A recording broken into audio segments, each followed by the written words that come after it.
Hi hello students, welcome to Lakshmi maths YouTube channel. நம்ம சேனலில் இப்போ வரிசையாக 10th ஸ்டாண்டர்டோட ப்ரீவியஸ் இயர் கொஸ்டின் பேப்பர்ஸ் பார்த்துட்டு வரோம். இதில் பார்ட் 2ல் இருக்க 2 கொஸ்டின்ஸ் ஆல்ரெடி பார்த்துட்டோம். தேர்டு கொஸ்டின் பார்க்கலாம்.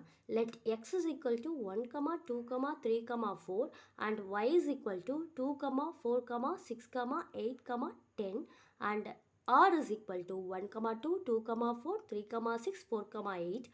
Show that it's a function and find its domain, codomain and rangeன்னு சொல்லியிருக்காங்க. இப்போ நம்ம இதை வந்து ஆரோ டயக்ராமில் ஷோ பண்ணி காட்ட போகிறோம். இப்போ நம்மளுக்கு 2 செட் கொடுத்துட்டாங்க. 2 செட்டில் ஒன்று எக்ஸ் ஒன்று ஒய். அதை வந்து ஆரோ டயக்ராமில் நம்ம மார்க் பண்ணிக்க போகிறோம். 1, 2, 3, 4 எக்ஸில் எடுத்துட்டாச்சு. ஒய்யில் 2, 4, 6, 8, 10ன்னு எடுத்தாச்சு. இப்போது ரேஞ்ச் கொடுத்துருக்காங்க. ரேஞ்ச் எங்கே போகுது? 1லேருந்து 2க்கு போகுது. அதான் 1லேருந்து 2க்கு போகுது, 2லேருந்து 4க்கு போகுது, 2லேருந்து 4க்கு போகுது, 3லேருந்து 6க்கு, 3 to 6 போகுது. அதே மாதிரி 4 to 8 போகுது. ரேஞ்ச் மார்க் பண்ணிக்கோங்க. மார்க் பண்ணிவிட்டு ஃபங்க்ஷன்னு சொல்கிறதுக்கு நம்ம 2 விஷயம் பார்க்கணும். 2 விஷயத்தில் ஒரு விஷயம் என்னென்னா, டொமைனில் ரிமைனிங் எந்த எலமெண்ட்ஸும் இருக்கக்கூடாது. ஆக்சுவலாக இதை டொமைன்னு சொல்லுவாங்க, இந்த செட்டை கோடமைன்னு சொல்லுவாங்க. டொமைனில் நம்மளுக்கு ரிமைனிங் எதுவுமே இருக்கக்கூடாது. எல்லா எலமெண்ட்ஸுக்கும் ஒரு இமேஜ் இருக்கணும். அதுதான் வந்து ஃபஸ்ட்டு இது. ஆக்சுவலாக இப்படி இருக்கிறதுல ஃபங்க்ஷன்னு சொல்லணும்னா ரிமைனிங் செட்டு இருக்கக்கூடாது. டொமைனில் நம்ம ஃபஸ்ட்டு ஒன்றை மட்டும்தான் பார்க்கணும். டொமைனில் ரிமைனிங் செட்டு இப்போ சப்போஸ் 1, 2, 3, 4, 5 இந்த மாதிரி இருக்குதுன்னு வச்சுக்கோங்க. இதில் வந்து 1, 2, 3, 4க்கு ஆரோ போயிருக்கு. இந்த 5க்கு மட்டும் ஆரோ போகலை அப்படின்னா அது ஃபங்க்ஷன் கிடையாது. அதே மாதிரி செகண்ட் ஸ்டெப் என்னென்னா, செகண்ட் ஸ்டெப்பு இதை வச்சு ஃபங்க்ஷன்னு சொல்லலாம், ஃபங்க்ஷன் இல்லைன்னு சொல்லலாம், நாட் அ ஃபங்க்ஷன்னு சொல்லலாம். அது என்னென்னா, இப்போ ஒரு செட்டு இப்போ 1ன்னு இருக்குதுன்னு வச்சுக்கோங்க. 1, 2, 3, 4 இருக்குது. இதில் 1ன்ற இமேஜுக்கு மட்டும் 2 ப்ரீ இமேஜ் போயிருக்கு அப்படின்னா அதுவும் நாட் அ ஃபங்க்ஷனில் வந்து சேரும். ஆனால் இப்போ இந்த செட் பாருங்கள், நம்மளுக்கு கொடுத்துருக்க கொஷின் பாருங்கள், எல்லா இமேஜுக்கும் ஒரு ப்ரீ இமேஜ் வந்து இங்கே வந்து வருது. So it is a function.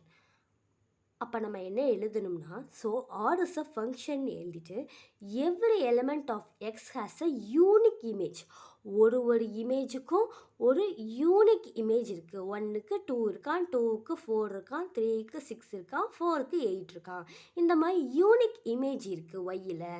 அதனால் ஆர் இஸ் அ ஃபங்க்ஷன் அப்படின்னு சொல்லி நம்ம எழுதிடணும்.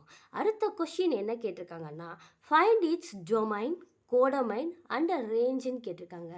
டொமைன் கண்டுபிடிக்கணும், கோடமைன் கண்டுபிடிக்கணும், ரேஞ்சும் கேட்கணும். டொமைனுன்றப்ப இந்த செட்டு தான், ஆரோ டயக்ராமில் இருக்க ஃபஸ்ட்டு செட்டு தான் நம்மளுக்கு டொமைன். அதே மாதிரி செகண்ட் செட்டு தான் நம்மளுக்கு கோடமைன். அப்போ ஆரோ டயக்ராமில் ஃபஸ்ட்டு செட்டில் என்ன இருக்குது? 1, 2, 3, 4. அதை நம்ம என்ன எழுதிக்கணும்? டொமைனில் எழுதிக்கணும். 1, 2, 3, 4ன்னு டொமைனில் எழுதிக்கணும். அடுத்து கோடமைனில் என்ன எழுதணும்?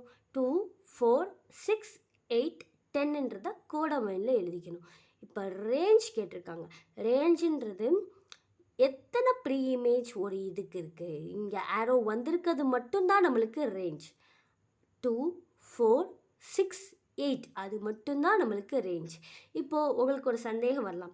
என்ன சந்தேகம் வரலாம்னா, இப்போ கோடமைனில் இங்கே 10ன்னு இருக்கே, ஆனால் அதுக்கு எந்த ப்ரீ இமேஜும் போலையே, அதை கோடமைனில் எழுதலாமா அப்படின்ற சந்தேகம் வரும். அதை கண்டிப்பாக எழுதணும்.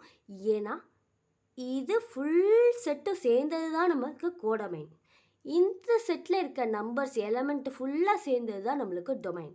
ஸோ டொமைனே நம்ம எடுத்து எழுதிடணும், கோடமைனையும் நம்ம எடுத்து எழுதிடணும். ரேஞ்சுன்றது இங்கேருந்து எத்தனை ப்ரீ இமேஜ் போயிருக்கோ அது மட்டும்தான், ஆரோ வந்தது மட்டும்தான் நம்மளுக்கு வந்து ரேஞ்சாக நம்ம எடுத்துக்குவோம். Okay students, thank you students.